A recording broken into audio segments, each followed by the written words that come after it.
Muito bem, queridos, vamos ao estudo da lição número 1, a parte de terça-feira, falando sobre sela as palavras do livro. Um estudo das profecias, é o estudo que vamos fazer esse trimestre, sobre os símbolos, sobre os enigmas, sobre as formas de interpretarmos e conhecermos as profecias. E a lição de hoje fala sobre duas ordens que Deus deu tanto para Daniel como para João. E as duas ordens parecem ser opostas, mas por causa dos acontecimentos que estariam, assim, eventualmente, vamos dizer assim, ocorrendo naquele momento, tá? Um dos grandes místicos do mundo foi o médico chamado Nostradamus, um médico francês que viveu entre 1503 e 1568. Ele tornou-se conhecido por suas predições metafóricas. Ele escreveu um livro de poesia chamado Centúrias. Nas Centúrias, Nostradamus, ele fez algumas previsões, tanto que a expressão que ele usou, muitos usam, de 1000 passará e de 2000 não passará ou não chegará, e até 2000 não chegará. Logicamente que Nostradamus, ele errou muitas profecias, muitas que ele disse não se cumpriram.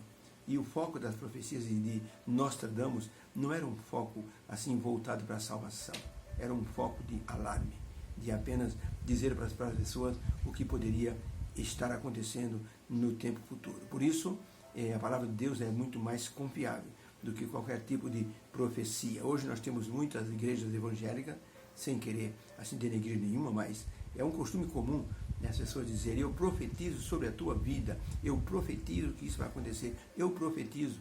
Isso tem banalizado a questão profética, porque as pessoas falam aquilo que assim, está no coração delas.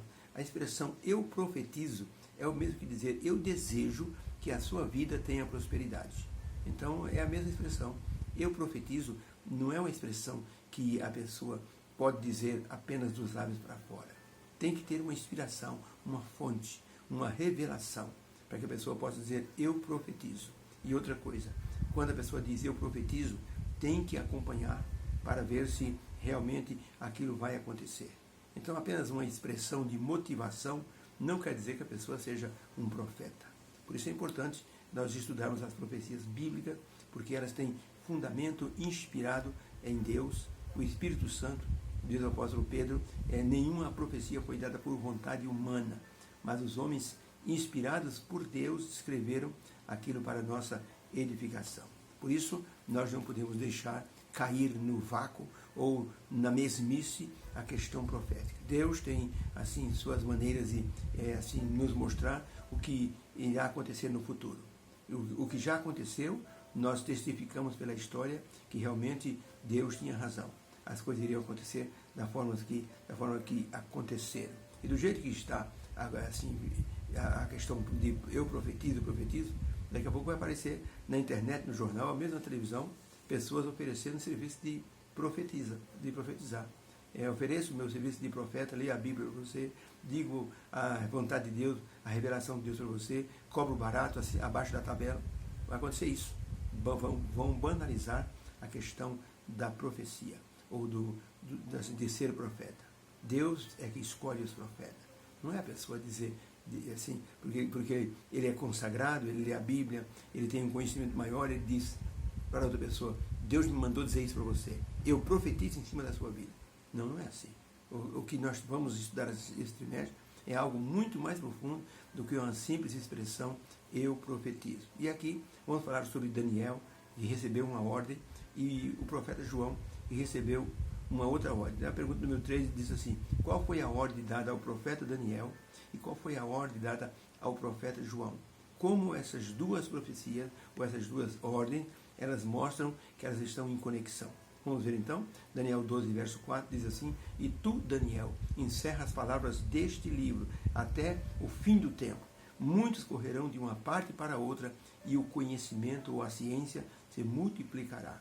Apocalipse 22, verso 10, diz assim: e disse o anjo para João: não seles as palavras da profecia desse livro, porque próximo está o tempo, ou o tempo já está próximo. Duas ordens, uma negativa e a outra positiva. Então veja, a primeira é: cele o livro. Não adianta mais ficar com esse livro aberto. O foco era o livro. O foco era a profecia de Daniel. Então veja, quando a pergunta é feita, dessas duas ordens, cele o livro e não cele o livro, Que conexão existe nas duas? A ordem, por exemplo, foi selar a profecia até o tempo do fim, quando o conhecimento sobre as profecias de Daniel seria multiplicada. João recebeu a ordem de não selar as profecias, porque já estava no tempo do fim. Para Daniel foi dito, sela esse livro, porque as pessoas vão descobrir o que está escrito nesse livro lá no tempo do fim. O tempo do fim chegou. E agora João recebe a ordem, não cele, porque já o fim está próximo. Então, não é preciso mais esperar mais nada. Então, essas duas ordens, elas têm conexão na onisciência divina. Geralmente, quando lemos Daniel 12, verso 4, a maioria dos pregadores falava sobre a ciência se multiplicaria como sendo o avanço tecnológico, o avanço nos transportes, o avanço, assim, naquilo que seria as pessoas terem mais conhecimento intelectual. Então, a maioria dos pregadores pregava sobre isso. Mas, na verdade, o foco em Daniel 12 é o livro do profeta Daniel, as profecias. Então, quando o anjo disse, cele este livro, porque muitos correrão de uma parte para outra e a ciência, o conhecimento sobre este livro vai aumentar. E realmente, quando chegou no ano de 1843, Guilherme Miller e outros estudiosos começaram a dissecar o livro de Daniel. Descobriram a profecia dos 2.300 anos. Descobriram a profecia dos 1.260 anos. Um tempo, dois tempos, metade de um tempo. Os santos serão entregues nas mãos. 42 meses. E isso começou, então, a mostrar que existia uma conexão com aquilo que iria acontecer com respeito à pregação do Evangelho. E no ano de 1798, acabou-se os 1.260 anos, o Papa foi preso, ele foi ferido, ou seja, a besta recebeu uma ferida mortal, e no final dos 2.300 anos, acabou exatamente no ano de 1843. Aí então, a partir desse momento, o santuário seria purificado. Até 2.300 tardes de manhã, e o santuário seria purificado. Guilherme Miller estudou isso exaustivamente. Chegou à conclusão: o santuário será purificado no final dos 2.300 anos. Este final é 1844. E então ele deduziu que seria Cristo voltando à Terra. O movimento pré-advento iniciou-se de forma muito forte. Milhares deixaram seus afazeres para pregar essa grande verdade. E depois disso, o nascimento da igreja remanescente, da igreja adventista, pregando as 3 mensagens angélicas, um movimento que vai até o tempo do fim. Por isso é importante nós nos conectarmos com as profecias. Um pastor disse do púlpito, eu estou aqui preocupado porque eu tenho um relógio digital e a pilha dele acabou esta manhã. Eu estou acostumado a montar o meu esquema diário em cima do meu relógio digital. Mas eu estou meio perdido hoje, porque o relógio está parado. Nós temos um relógio que não para nunca, é o relógio profético. Esse Deus colocou em andamento. E aqueles que são atentos ao relógio profético descobrem o que está acontecendo nesse mundo e como os acontecimentos que estão aí em evidência, eles mostram o cumprimento das profecias, tanto de Daniel como de Apocalipse. Daniel disse para o rei Nabucodonosor, nos dias desses reis, o Senhor viu uma pedra caindo nos pés da estátua. Nós vivemos hoje no tempo dos pés da estátua do sonho de Nabucodonosor. Os reinos da Europa são os 10 dedos da estátua. O reino de Deus é a pedra que virá para cair sobre as nações e o reino de Deus vai assim tomar conta de tudo. É a segunda vinda de Cristo.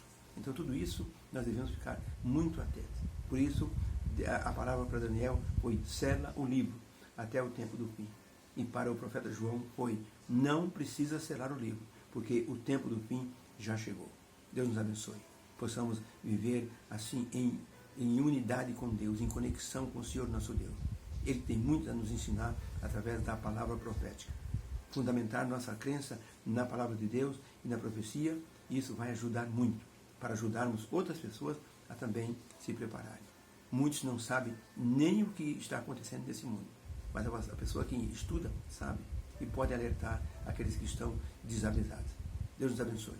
Possamos ter uma bênção no estudo dessa lição dessa semana. Em nome de Jesus. Fique com Deus.